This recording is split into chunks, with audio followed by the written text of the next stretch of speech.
Hello again and welcome to The Luxury of Choice, a technical B2B sales and business podcast brought to you by the trading team of George James Limited. My name is Steve Vaughan. I'm a senior sales trainer and also a director of George James, and I'm also the host and producer of this podcast. Well, it's been another full-on 2 weeks for all of the trading team here at George James, with large training programs being delivered both in North America and in Europe. So, once again, here is a chance to listen back to a previous show, this time from 2025. In this episode, Jonathan Cooper and Jayne Green join me to discuss how to prevent your sale getting held up in the purchasing department. We will be back again with a new episode in 2 weeks' time, but for now, enjoy this listen back.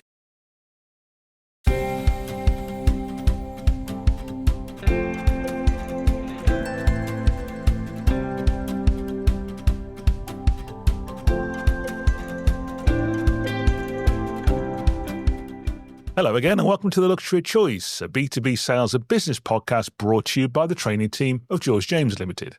My name is Steve Vaughan. I'm a senior sales trainer at George James and I'm also the host and producer of this podcast. And it's our first podcast of 2025 and incredibly, it's a new year. I don't know where the years go to these days. I know when I was a kid, my mother used to say, when you get older, the years fly by. I used to think, what a load of nonsense, but she was absolutely right. Today I've got Jayne and Jonathan with me. So Jayne, Jonathan, I don't know how long we're supposed to say Happy New Year for, but I'm going to say it anyway. Happy New Year to you both. Yes. Happy New Year, Steve. Happy New Year, Steve. Yeah, it's absolutely fine. I think somebody once said to me it could be the end of, up to the end of January. What? Which seemed a little excessive, but hey, it's all good. Well, it's New Year. It is absolutely New Year.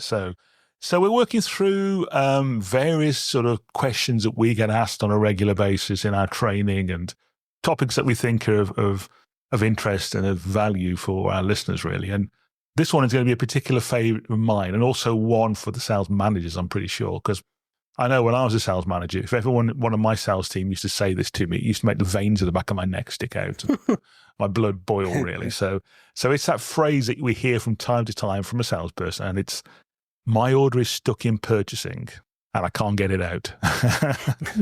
So I want to explore that today. What does it actually mean?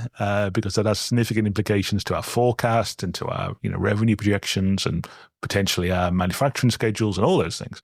So what does it actually mean? And then what are the real causes of that? And how can we mitigate it as well? So some nice meaty topics to get into today. So Jonathan, I'm going to start with you. So when a salesperson said to you, or dare I say you may even have said it yourself.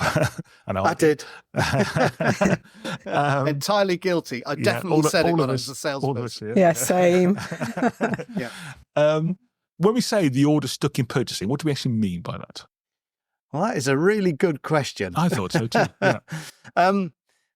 It's interesting. So, most of the companies we work with, I think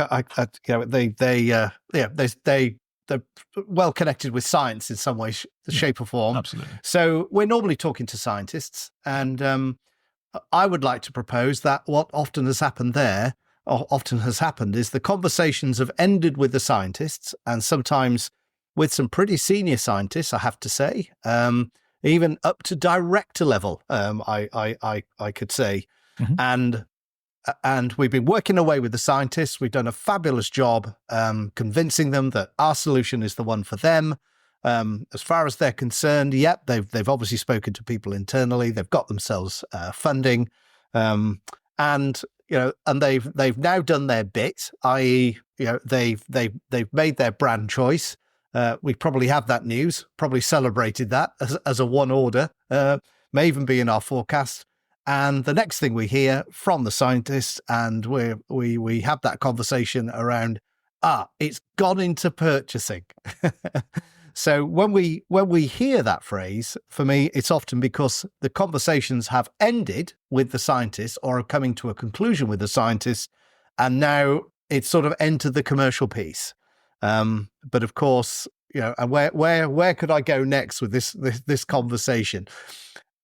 I think something to seriously consider here, of course, is that one of the things that, sometimes we don't do enough of, and when I've said this, I know I've not done it. I haven't engaged with purchasing. So when, I've heard that phrase, it's got into purchasing, I haven't actually. I don't actually know what it means. So what does it actually mean when it's gone there? And it's kind of your question, Steve. Well, I'm going to stop you there and let Jayne have a go at that. So what's Thanks. Tag in. Yeah. Otherwise, we might be listening to Jonathan for the next 20 minutes. So no offense, Jonathan, but I do want to keep this as inclusive as possible. So Jay, when we say it's gone into purchasing, what did that mean to you? What does it mean to you as a salesperson, as a business person? Okay, so I'm picking up from where Jonathan left off. We've celebrated because the order's won. Fantastic. The order's being placed. It's gone to purchasing.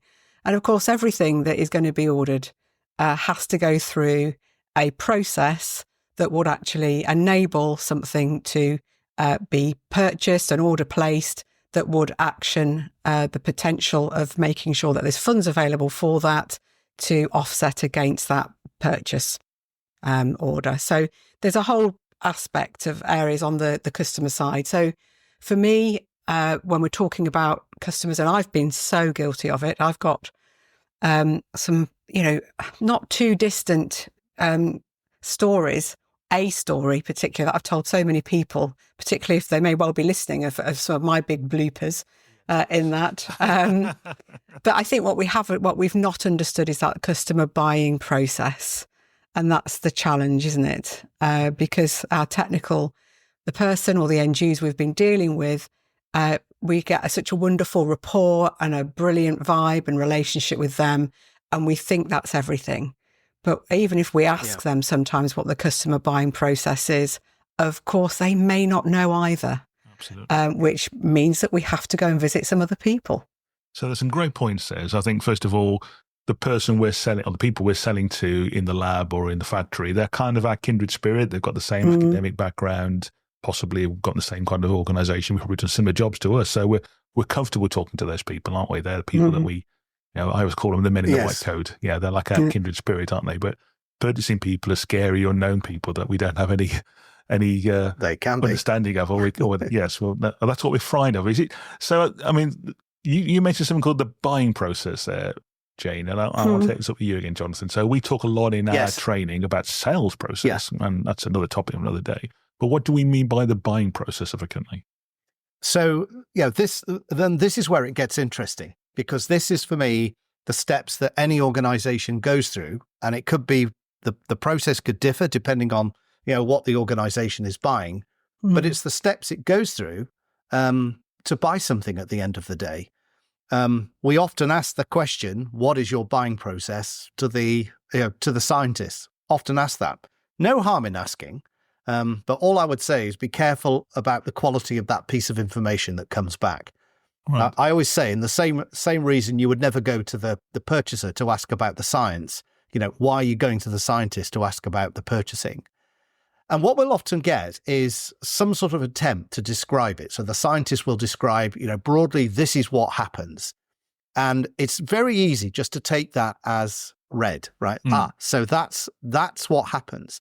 But of course, what do? They may describe some steps and actually in quite good detail. And then at the end of it, they'll say, and then it goes into purchasing. And we accept that as being a step. Yes. Instead of, where I suspect this conversation will go very quickly is, let's think about the timing of our engagement with purchasing to actually understand what that looks like when it goes into purchasing, because there are nearly always a whole series of steps there, which are very infrequently understood by any of the scientists. And that's it's not a negative about any of the scientists. It's not their job, is it? Their job it's not their job. Science. That's right. So this for me is about timing of the engagement with purchasing. When do we engage? And I know we've had some previous podcasts around that have touched on this topic more than once. Well, let's come back to it, because I think it's not. It's a really important point. So Jayne, when is the best time to engage with purchasing in that case? Well, I personally think as early as possible. And sometimes I think that, before, if we know we've got the sniff of a potential, we've been looking at a prospect, we know that there's a need, we've got some interested parties, I would say let's at least introduce ourselves to purchasing, just to say, hey, I'm looking at the potential of a piece of equipment in X, Y, or Z area. would love to know a little bit more about the process that you have when an order is looking to be purchased, when an order wants to be placed. So I would say as early as possible. I know other people disagree because they might be a little bit wary of what that might mean. But for me, it eliminates so many possibilities or challenges and risks that we face if we don't. And it's not just about knowing who purchasing are. It's actually, have we met them? Have I talked to them? Do purchasing know me? Would be the question I would ask myself. Yeah. You know, and then we can find out a lot of things. So I have fallen foul of terms and conditions, having done a lot of work with customers. It actually didn't repeat itself. It was a one-time, really big mistake. And it held up an order for months and months and months. Having already talked to the buyer and gone through everything, and I knew at the back of my mind, and I was like, oh, this will be fine, because I've been speaking to the buyer. But lo and behold, it got held in purchasing because then they wanted to check through all the T's and C's. And it's been a big memory, and it comes up in all of my training. Be aware of this. Well, it's super important. So I think there's some really important points that we've just gone through. I want to explore those in a bit more detail. But the first is, purchasing isn't some kind of AI deep thought computer now. There are still people who do job called purchasing. So, having had some kind of relationship with them and actually knowing who they are and they knowing who you are, as you say, Jayne, I think is super important, isn't it? Really, because people buy from people. That's a cliche, but it's very true, really. And I know if I was a senior purchasing manager and I got a phone call from a salesperson that went along the lines of, "Oh, hello, yeah, you don't know who I am, but you've got my order on your desk. Can you sign that order off for me? Thank you very much. Bye." I'd put that on the bottom of the pile. It'd be the last thing that I look at. Yeah. Wouldn't you, Jonathan? Yeah. And sometimes that's exactly where it goes. Yeah. Because I think one of the things we have to check as salespeople is the relationship that the scientists, engineers, the clinicians, etc., that we're working with. What is their relationship with purchasing? Yeah, good point. I've had cases where purchasing weren't even aware that actually, they were going to be placing an order for X, Y, and Z. Legitimately, they were trying to buy X, Y, and Z, but purchasing weren't expecting it. So what's happened there? Well, actually, what's happened there is that their own team have not followed their buying process. And what have I seen too many purchasers do in those circumstances? Exactly what you said, Steve. It goes to the bottom of the pile and it's deprioritized, or they deliberately hold it. And they hold it and they hold it until, there's more noise. We ring up again, or the scientists chased it because, they wonder what's going on. And actually what then happens is purchasing take it all the way back to the beginning of again, to go through the process, to, educate their own team, on the process. The buying process is there for a reason. Without it, it would be, anarchy. The business would run out of cash, extraordinarily quickly, if it didn't have a buying process. So, there's some internal education, some internal things that, we need to, be very conscious of, when we're selling, whether it's instrumentation, a large services deal, consumables, it doesn't matter. They'll have some sort of system. People may or may not be involved these days. But in many cases, people still are involved. I think so, particularly for a major purchase or a major contract or something. That's absolutely. Yeah. So not knowing who purchasing are, and you make a great point, Jayne, about getting involved and engaging with them early. I've never been thrown out of a lab or an office or a factory for saying, "Can I speak to somebody in purchasing?" No. So you think would you go as far as saying that the first time you meet the end user, you'd also try and get a set of meetings set up with purchasing as well? Would you try and do that? Yeah, definitely. Why not? Yeah, and I've always found purchasers, not every purchaser, but the majority of purchasers very willing to have a conversation and to have a meeting, have a sit down. They want to know that we are capable, that they want to know about our company. If they are going to be signing off and placing an order with us, they want to know that we are trustworthy enough to deal with that in a timely, professional, organised manner. Absolutely. And I think trying to get in there early is so important. I've rarely been turned down when I've asked to see the purchasing manager, or depending on what I've been selling, the person that's dealing with the purchase of a CapEx, and actually I think they may be a little bit easier to find.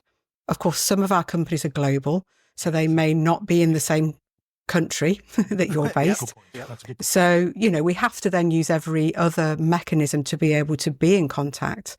If they are in the same country that you are, then, I've had really good coffee meetings with purchasers, and I've had a few purchasers say, reps rarely come and see us. I think they might be a little bit afraid of us, but we don't get to see that many people. We quite like seeing people.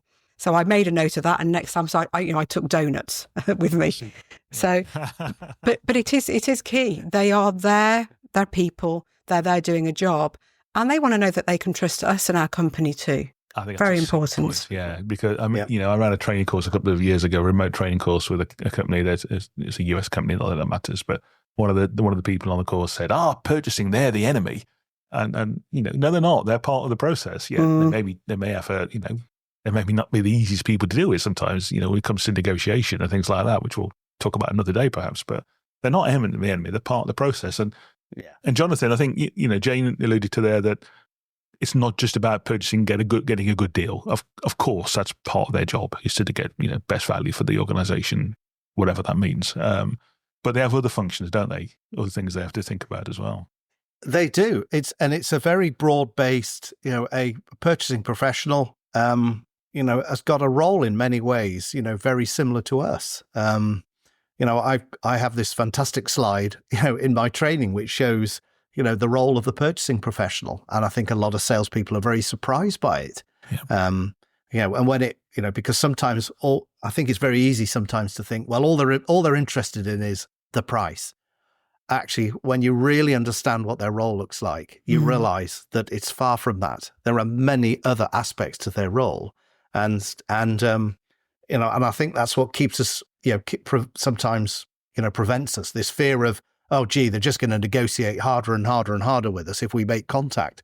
Actually, there's a lot more to their role than just that. So I think it's one of the reasons that keeps us out. It's one of the reasons we end up not really understanding what those final steps are. There may have been several steps in the buying process that lead up to a submission of a series of documents inside an organization that then has to go through the purchasing function.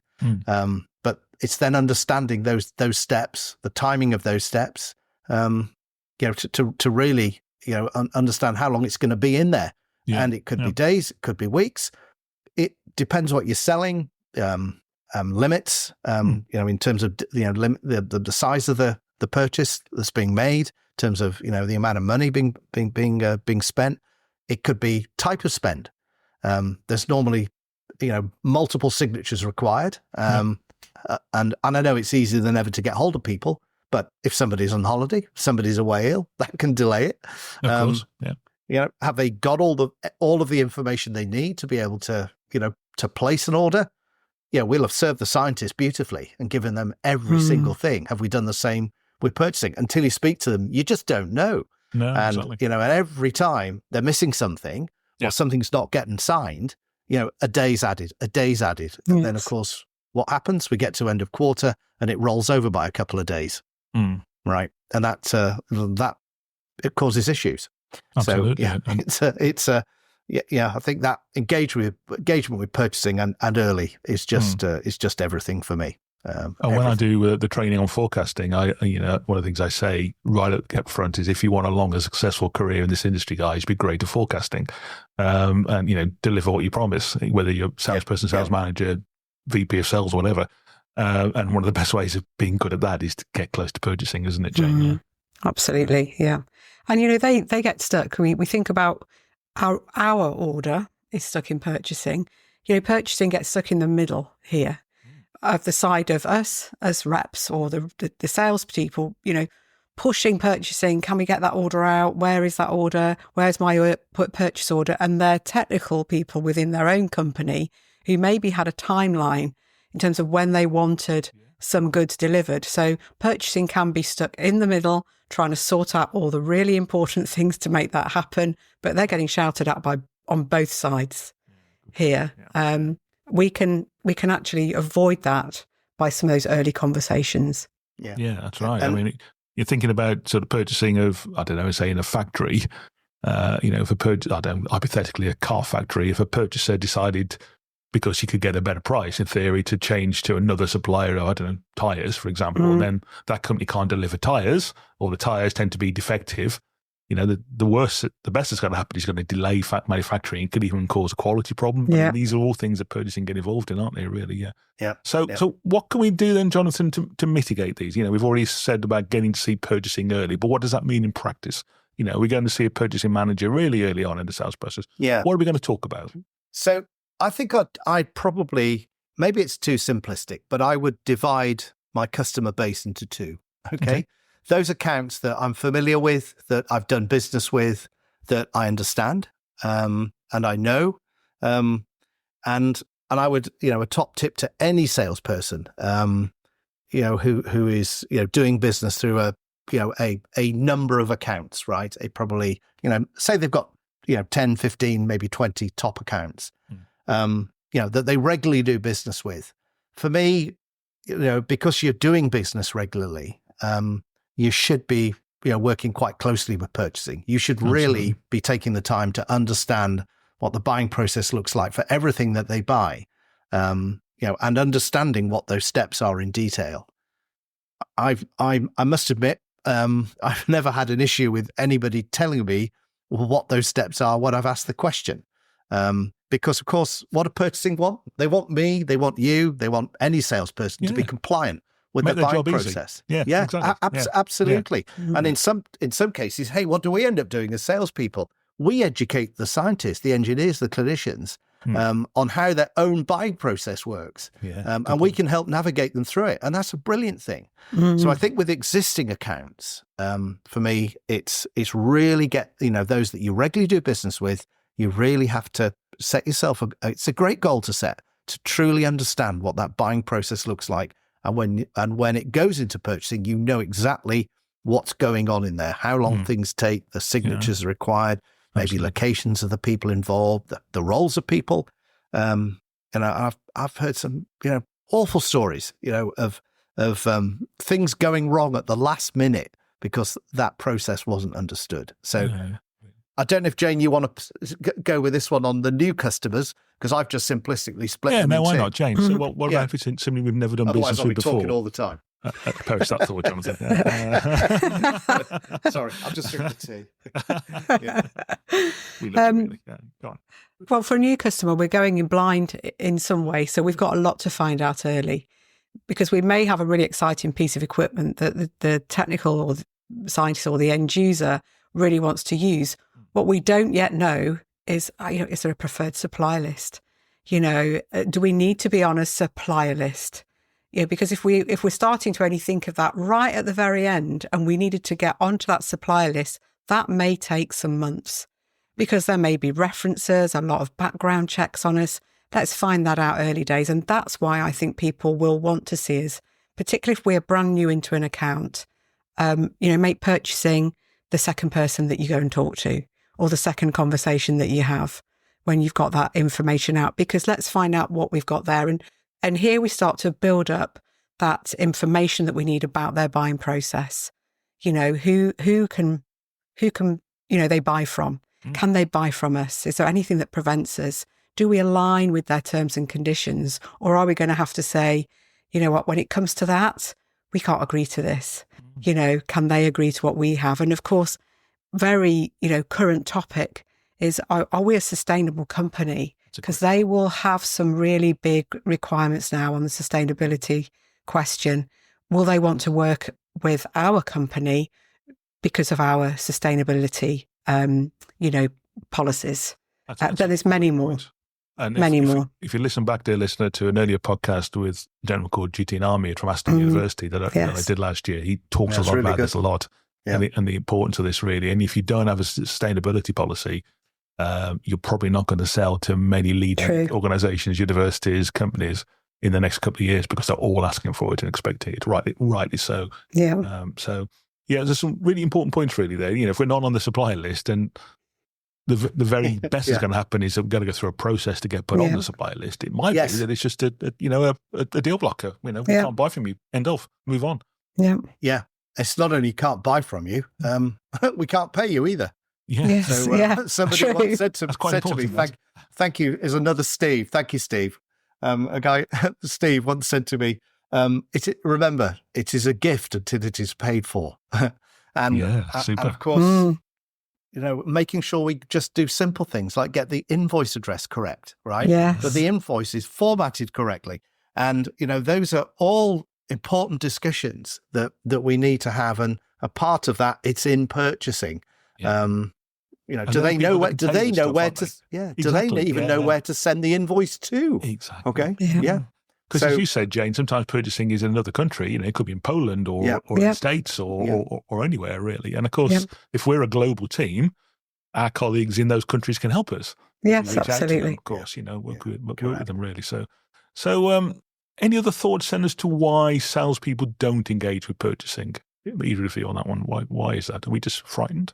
Yeah, I think it's that fear aspect, because we've talked about it here, haven't we? And I think in so many of the sessions I've been in, people see, we've got a really good level relationship with the people that we are talking technically with, and we see commercial like somewhere massively, out of this world. Are they too far away? Are they going to be really tough on me? Are they wanting to drive my price down? We have this perspective. We have this thought that actually they will do anything to hinder, me getting this sale. Actually, it's the opposite. So I think we've just got this wrong perspective of what, purchasing are about. Yeah. I always look at what titles people use these days when you're a salesperson. In my early days, it was always sales representative, but there's all these titles now that people use to describe the job they do. And one is a common one is account manager, of course. Yeah. I'm an account manager. Well, if you're an account manager, this is what you're expected to do, guys. Yes. Is to understand the account. And part of that is to understand their purchasing department and their role, really, isn't it? Yeah. Definitely. I mean, the other thing that I find that sometimes blocks salespeople is actually not fear, per se, of going to purchasing. It's actually, what do I say when I get there? I've had so much training. I do lots of planning and preparation around my scientific engineering sort of clinical conversations. But how much time as a salesperson how much time do you sit down and think about the conversation you're going to have with somebody in a purchasing role whose priorities, whose motivations, whose interests will look completely different to a scientist, and quite naturally so. So I think preparing the conversation is a good one. If all else fails, I know we've shared this before on a previous podcast, and I think it was one I did with Prue, Steve. Again, we were talking about purchasing. She likes to use the word help. Please, could you help me? Yeah. I love to use the word advice. Call purchasing up early in the sales process. Although I've got a funny story about that shortly. If you let me share it, and and ask. No, look, I'm going to be visiting your organization. I've got an appointment to visit, such and such. I'm calling for some advice, really. I appreciate you'll have a buying process here. I'm keen to follow it. What advice could you give me?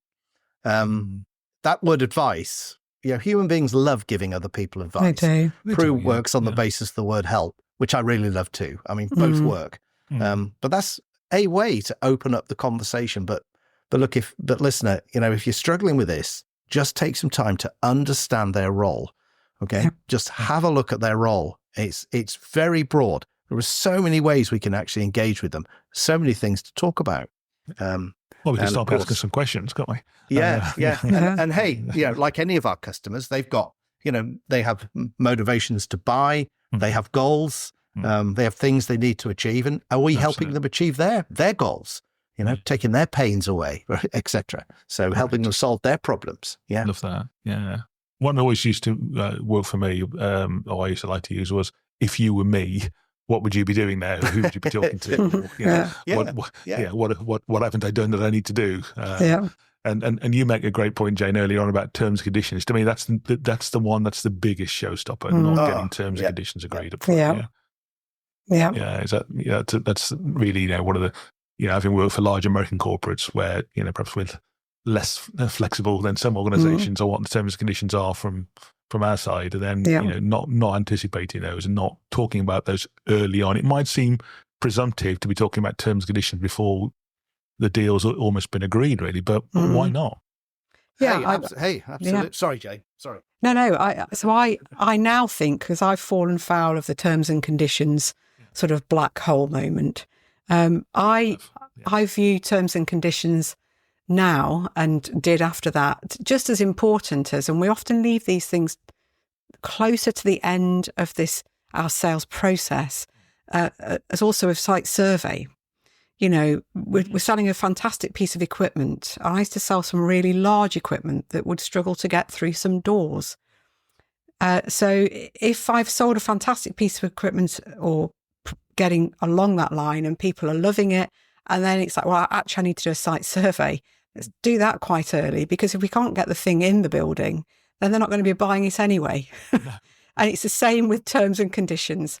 So early days, make sure you can get it in and make sure that the services could at least be provided that are required for that piece of equipment, or whatever it's consumables, they've got storage enough to, hold in the quantities that you need to sell. Yeah, particularly for and things like that. Absolutely. Yeah. And terms and conditions for me fall into that bracket. So they happen earlier. Because if that's a deal breaker, then we're wasting so much time and we're disappointing the people that we've been talking to that are really excited about working with us. So. I can think of a story where we delivered a mass spectrometer to a university where the department was on the side of a very steep hill.